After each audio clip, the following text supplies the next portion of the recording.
Finally, I want to turn to the question of, are we in the midst of the sixth great extinction? And what will be the ultimate fate of humanity? Will we become extinct? Climate change is obviously having a very big effect on our environment. We've talked about sea level rise, which is certainly bad for Florida or New York City or Bangladesh or islands in the Pacific. But what might have more global effects are things like ocean acidification. The oceans have been absorbing about half the carbon dioxide that we've been putting up into the atmosphere.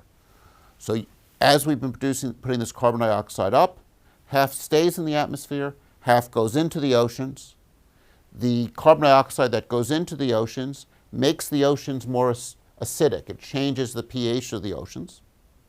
The current best projection suggests that the oceans will be 2 to 2.5 times more acidic in 2100 than they were at pre-industrial levels.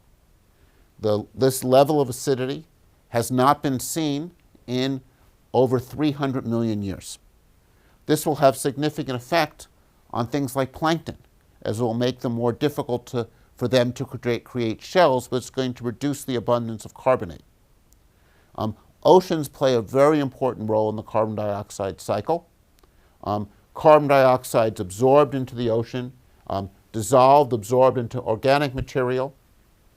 Some of it's returned back up into the atmosphere, but some of the carbon dioxide is incorporated in particles, things like carbonate and organic carbon, and then gets returned, often in the form of things like calcium carbonate, into rock, into the crust. So the oceans are pulling carbon dioxide out of the atmosphere, but in the process of doing so are becoming more acidic, and this could have potentially a devastating effect on marine life and be another part of this sixth great extinction.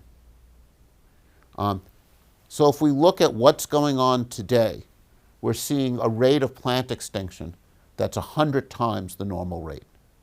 There are nearly 20,000 species considered to be high risk for extinction. Extrapolations that look at what species have already gone extinct, what ones are threatened and on the endangered species list. If we assume that over the next 100 years, many of these species will become extinct, and extrapolate to other life forms that we're not tracking so well, the current best estimates say that we're on track to lose 3/4 of the species over the next century or so.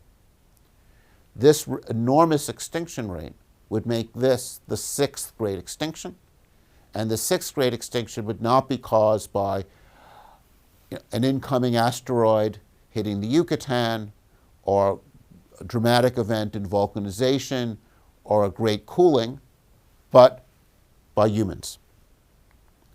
And finally, I want to think about the question of, when will our own extinction occur? Species are usually around for several million years, and we are a unique species, and we are radically changing our environment. Want to recommend for people who are interested in thinking more about this question a book by Sir Martin Rees, one of Britain's leading scientists, called Our Final Hour, that looks at these different events that might destroy humanity or destroy civilization and perhaps wipe out life on the planet. Some of these events could be external events. A nearby star exploding in a supernova could wipe out the atmosphere on our planet.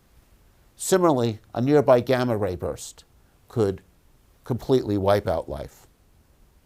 Other events, like a supervolcano, could produce enormous amounts of carbon dioxide or dust in the atmosphere.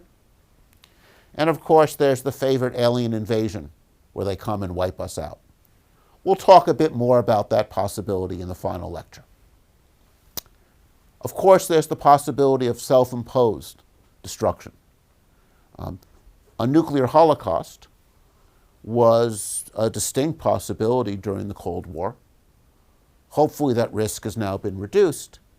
But as we've discussed earlier, the effects of a nuclear holocaust would not only be the direct destruction of the cities by nuclear weapons, but also the dust and material kicked up into the atmosphere that could potentially have produced a nuclear winter. We've already touched on climate change and its potential effects.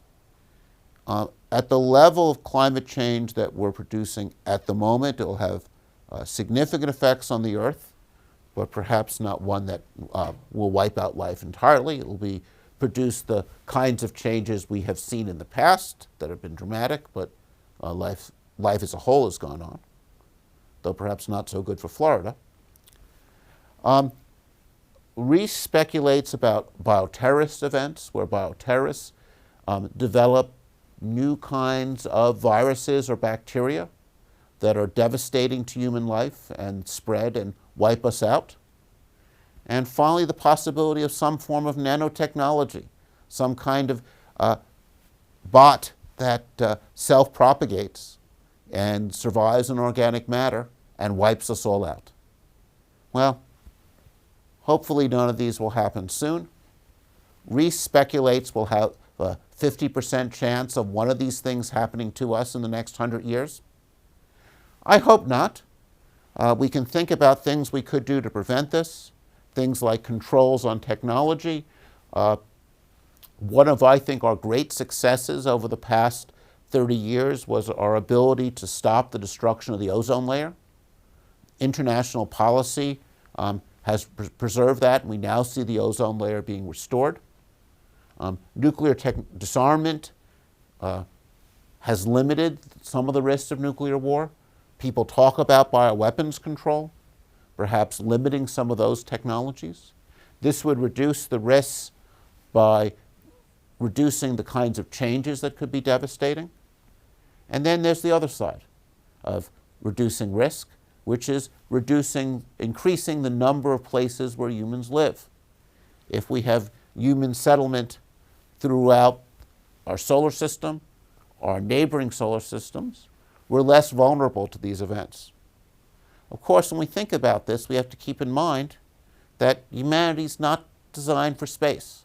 We're not designed to live on other planets. We're not designed for space exploration.